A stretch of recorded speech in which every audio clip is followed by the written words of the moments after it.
बच्चों चैप्टर 3 में मैंने इसके पहले तक की क्लास में आपको बताया था मॉलिक्यूलर मास, बताया था। जैसे H2 का मॉलिक्यूलर मास करना है तो क्या करेंगे, H प्लस H यानी कि 1 + 1 = 2, ठीक है। यदि आपको करना है मान लो ऑक्सीजन O2 तो क्या करते थे आप लोग, O + O। एक ऑक्सीजन का मास कितना होता है 16, तो 2 का कितना हो जाएगा 16 + 16 32, ठीक है। मॉलिक्यूलर मास आपने निकाला है ना, ये आप सीख चुके हो मॉलिक्यूलर मास फाइंड करना, और आई होप कि सबको आ चुका है, ठीक है, किसी को कोई कन्फ्यूजन नहीं है। आज हम लोग पढ़ने जा रहे हैं formula unit mass, formula unit mass, ठीक है। जो सिखा रही हूँ ध्यान से सीखना, उसके बाद आपको करना है, उसको प्रैक्टिस करनी है। फॉर्मूला यूनिट मास भी कुछ खास दोनों में अंतर नहीं है, अंतर तो है लेकिन आपको मेथड से निकालना वैसे ही है। देखिए जैसे अगर हम बना रहे हैं मान लो NaCl, NaCl को हम बोलते हैं सोडियम क्लोराइड, क्या बोलते हैं, सोडियम क्लोराइड। हाँ याद कर लो, Na क्या है सोडियम और Cl क्या है क्लोराइड, तो NaCl यानी कि सोडियम क्लोराइड, ठीक है। याद कर लो अभी के अभी, sodium chloride, sodium chloride. Sodium क्या है, सोडियम क्लोराइड ये है क्या, सॉल्ट, ठीक है ना, कॉमन सॉल्ट, नमक जो आप घर में खाते हैं, ठीक है। जो घर में नमक खाते हो उसको माइक्रोस्कोप से देखोगे तो तुमको उसमें बहुत सारे Na और Cl दिखाई देंगे, ठीक है। लेकिन ये NaCl जो है ये आपस में जुड़ते कैसे हैं, इनके अटैचमेंट की वजह से हमने यहाँ पर नया हेडिंग दिया है फॉर्मूला यूनिट मास। इसको हम मॉलिक्यूलर मास नहीं बोल रहे हैं, हमको मास तो इसका ही निकालना है, उसी तरीके से निकालना है जैसे आपने पहला एक कर चुके हो, जैसे है ना वैसे ही निकालना है, लेकिन इसका नाम हमने चेंज कर दिया फॉर्मूला यूनिट मास, ठीक है। आपसे कोई पूछे कि मॉलिक्यूलर मास और फॉर्मूला यूनिट मास दोनों में डिफरेंसेस क्या है, हम वो समझ रहे हैं कि दोनों में डिफरेंस क्या है, ठीक है। देखिए NaCl जो है ये नमक है, जब ये बनता है ना बच्चों तो इनके बीच में कोई बॉन्डिंग नहीं होती, यानी कि अगर हम बात करें, देखो हाइड्रोजन हाइड्रोजन की अगर हम बात करें, H की बात करते हैं, H और H अगर हम हाइड्रोजन हाइड्रोजन की बात करें तो इनके बीच में सिंगल बॉन्ड बनता है, बॉन्ड, दोनों आपस में जुड़ते कैसे हैं, सिंगल बॉन्ड से, ठीक है। ये चैप्टर भी जब आपके आएगा तो मैं आपको बताऊंगी कि बॉन्ड कैसे बनता है। उसके बाद अगर हम ऑक्सीजन की बात करें तो ये 2 डबल बॉन्ड से आपस में जुड़ते हैं और तब ये O2 की तरह से रहते हैं। जब हम नाइट्रोजन की बात करते हैं तो ये 3 बॉन्ड से जुड़ते हैं और जुड़ करके एक साथ इस तरीके से रहते हैं, है ना, जुड़े रहेंगे, अलग अलग नहीं होंगे। एक नाइट्रोजन भाग नहीं सकता दूसरे से, दोनों जुड़े हैं, ठीक है। तो इनको एक रस्सी से दोनों हाइड्रोजन को बांधा गया है, दोनों ऑक्सीजन को 2 रस्सी से बांधा गया है और दोनों नाइट्रोजन को 3 रस्सी से बांधा गया है। लेकिन बांधने के लिए NaCl में रस्सी का इस्तेमाल नहीं किया गया है, ठीक है। जब इसमें रस्सी का इस्तेमाल नहीं किया गया है तो इनसे ये अलग हुआ, अलग है ना फिर, ठीक है। ये सब तो वो है जो रस्सी से बंधे हुए हैं, जिनको भी हमने रस्सी से बांध रखा था 2-2 लोगों को, उन सब का तुमने निकाल लिया है, उनको मॉलिक्यूल्स बोलेंगे और उनके मास को मॉलिक्यूलर मास बोलेंगे। जो तुम लोगों ने कर लिया वो सब रस्सी से बंधे हुए थे, ठीक है। अब ये रस्सी से नहीं बंधे हैं बल्कि इनके ऊपर क्या किया गया, चार्ज लगा दिया गया। समझ लो कि दोनों के हाथ में एक मैग्नेट पकड़ा दिया गया है ना, एक मैग्नेट पकड़ा है Na और एक मैग्नेट पकड़ा है Cl, ठीक है। दोनों जब मैग्नेट पकड़े हुए हैं तो मैग्नेट में अट्रैक्शन होगा, तो वो मैग्नेट और ये मैग्नेट, दोनों मैग्नेट पकड़े हुए, दोनों जाके आपस में क्या हो जाएगा, चिपक जाएगा।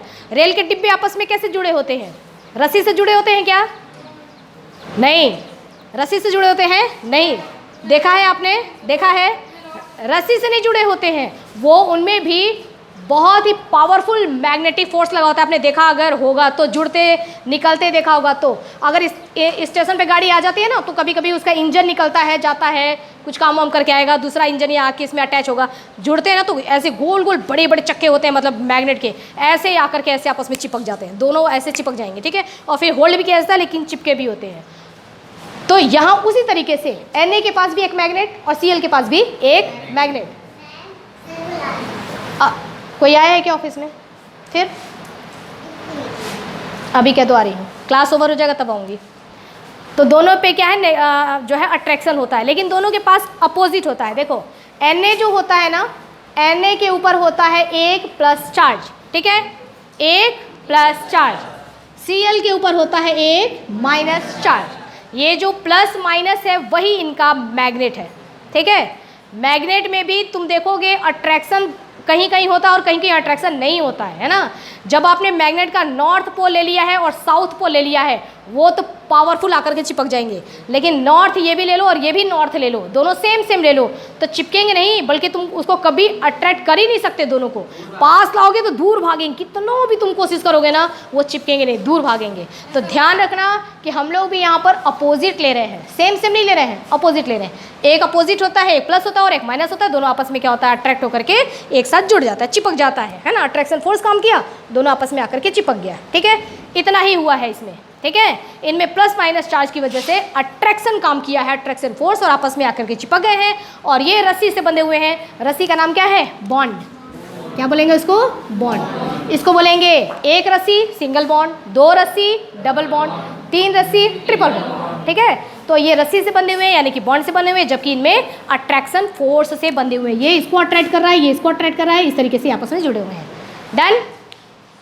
जब ये NaCl जुड़े होते हैं ना, तो एक और इनकी खास बात होती है कि एक NaCl अलग से नहीं होता है। इसमें इनके तो ये होती है कि N2 मिल जाएगा तुमको, है ना। तुमने N2 को ऐसे कर लिया अलग, ओ ये हमारा वाला N2, ठीक है। स्वप्निल ने बोला ये हमारा वाला N2 और ये पुनीत ने बोला ये मेरा वाला N2, ठीक है। N2 तुम छाट सकते हो इस तरीके से। जैसे मान लो इसमें बहुत सारे N2 हैं, ठीक है ना, बहुत सारी मोतियाँ हैं, तो इसमें से ये निकाल लिया स्वप्निल ने कि ये मेरा वाला N2 है, और ये निकाल लिया पुनीत ने कि ये मेरा वाला N2 है। निकाल सकते हो। यहाँ अगर नमक भरा हुआ है, ठीक है, बहुत सारे NaCl हैं, तो क्या तुम एक NaCl को बाहर निकाल लोगे? रीज़न बताओ क्यों नहीं निकाल पाओगे? निकाल सकते हो या नहीं? अजय खांसी आ रहा है, बाहर जाओगे? जाओ जाओ, पानी पी के आ जाओ। इसमें क्या करेंगे हम, देखो इसमें क्या है, बहुत सारे जो NaCl है ना, वो एक एक NaCl नहीं रहते हैं, बल्कि एक ये आपस में बहुत सारे Na और बहुत सारे Cl जोड़ करके ग्रुप में रहते हैं। उनकी ग्रुपिंग एक एक कहलाएगी। मैं अभी बताती हूँ। जब ये बहुत सारे Na आपस में जुड़ जाते हैं ना, तो देखो कुछ इस तरीके का स्ट्रक्चर बनाते हैं।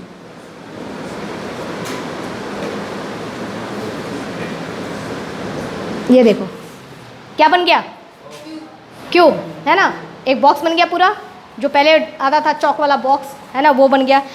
हर इसमें देखो बहुत सारे इसमें Na है, हर कॉर्नर पे एक Na है, तो उसके बगल में Cl है, फिर Na है, उसको Cl ने कवर कर रखा है। अब इसको अंदर हम इसमें नहीं घुसेंगे, लेकिन एक NaCl मिल करके ना, पूरा ग्रुपिंग मिल करके और अपने आप एक शेप बना करके रहते हैं ये, ठीक है। दूसरा वाला जो रहेगा वो भी ऐसे ही रहेगा, ऐसा शेप बना करके ये अंदर रह रहे हैं, ठीक है। अब ऐसा शेप बना करके ये रहते हैं। इसमें आप देखेंगे ना अंदर जा करके, तो ये इस तरीके से रहते हैं, वैसे नहीं रहते हैं, इस तरीके से रहते हैं। अब यहाँ पर उसने निकाला स्वप्निल ने कि ये मेरा N2, पुनीत ने निकाला ये मेरा N2। यहाँ पर तुम कहोगे कि ये मेरा NaCl, नहीं, ये पूरा मेरा NaCl, ये NaCl है, समझ गए। पूरा बॉक्स, आपको पूरा बॉक्स ही लेना पड़ेगा, अकेले अकेले अवेलेबल नहीं है। दुकान पे जाते हैं, कहते हैं भैया ये होलसेल की दुकान है, क्या यहाँ पे मुझे एक पेन मिलेगा? बोलता है ना ये होलसेल की दुकान है, एक पेन नहीं मिलेगा आपको, पूरा पेन का डब्बा ही लेना पड़ेगा, है ना। वही वाली बात है, एक NaCl नहीं मिलेगा, पूरा डब्बा ही लेना पड़ेगा, समझ गए। तो जब ये इस तरीके से ग्रुपिंग में रहते हैं और इनका आपको कोई बोलता है कि इनका मास निकालो, इसको हम तराजू में तौलेंगे तो वेट कितना होगा निकालो, ठीक है। तो ये हमारे लिए पॉसिबल नहीं होता है, क्योंकि हमको एग्जैक्टली इनकी संख्या नहीं पता है कि इसमें कितने Na हैं और कितने Cl हैं, समझ गए। तो हम इस पूरे बॉक्स का नहीं निकाल सकते वेट। तो क्या करेंगे, इसमें से हम सिर्फ एक को ही लेंगे बाहर, एक को इमेजिन करके कि एक अगर अकेला हो तो है नहीं, लेकिन हमने इमेजिन किया। वहीं रख दो, रख लो ईशांत, 2 मिनट हाँ 2 मिनट। अब इसमें से हमने क्या किया, एक NaCl को इमेजिन करके यहाँ पर निकाल लिया, ठीक है। उस एक NaCl का जब हम वेट करेंगे, वो जो वेट आएगा ना, उस वेट को, उस मास को हम क्या बोलेंगे, formula unit mass. Clear, concept एकदम क्लियर होना चाहिए कि फॉर्मूला यूनिट मास और मॉलिक्यूलर मास में क्या डिफरेंस होता है, ठीक है। मॉलिक्यूलर मास मैंने जब आपको दिया कि बेटा H2SO4 का मास निकालो, तो तुमने मॉलिक्यूलर मास निकाला, क्यों? क्योंकि ये सब बॉन्ड से जुड़े होते हैं, रस्सी है उनमें, ठीक है। लेकिन मैंने तुमको दे दिया यहाँ पर कोई दूसरा, जैसे मैंने तुमको दे दिया यहाँ पर CaO, ठीक है। तो CaO में रस्सी नहीं है ना, ये अट्रैक्शन से जुड़े हुए हैं। तो अट्रैक्शन से जुड़े होंगे तो जाहिर सी बात है कि कोई शेप बनाएंगे, वो भी कुछ ऐसा ग्रुपिंग बनाएंगे, होलसेल वाले में पहुंच जाएंगे हम। तो हमको फिर क्या करना है, इसका जो हम वेट निकालेंगे दोनों का एक ही मेथड से, अंतर नहीं है, एक ही जैसे निकालेंगे, लेकिन उसको नाम देंगे मॉलिक्यूलर मास और इसको नाम देंगे formula unit mass. Clear? Duster है क्या?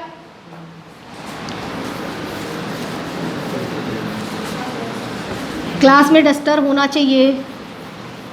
देखिए अब देखो, मैं अगर तुमको कहती हूँ कि भाई मेरे को N2 का मास निकाल के बताओ, तो तुम कैसे निकालते हो? 2 नाइट्रोजन है, N और प्लस N, यही करते हो ना, इज इक्वल टू एक नाइट्रोजन का मास कितना होता है 14, दूसरे का कितना होता है 14, तो इज इक्वल टू कितना हो गया 28 U। ठीक है, ये हो गया हमारा मॉलिक्यूलर मास। ठीक है, उसी तरीके से इसका भी निकालेंगे। देखो इसमें क्या हो जाएगा हमारा Na का और प्लस Cl का। Na का मास कितना होता है बच्चों 23, Cl का कितना होता है 35.5 इज इक्वल टू, निकाल के बताओ। ये जो तुम मास निकालोगे ये हमारा फॉर्मूला यूनिट मास हो जाएगा। कितना आया 58.5। समझ आया?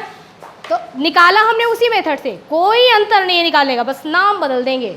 ठीक है, नाम बदल देंगे, है ना।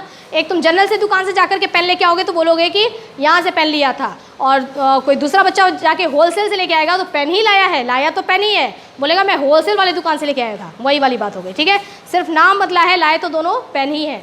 समझ गए? क्लियर? सेम। अब मैं आपको देती हूँ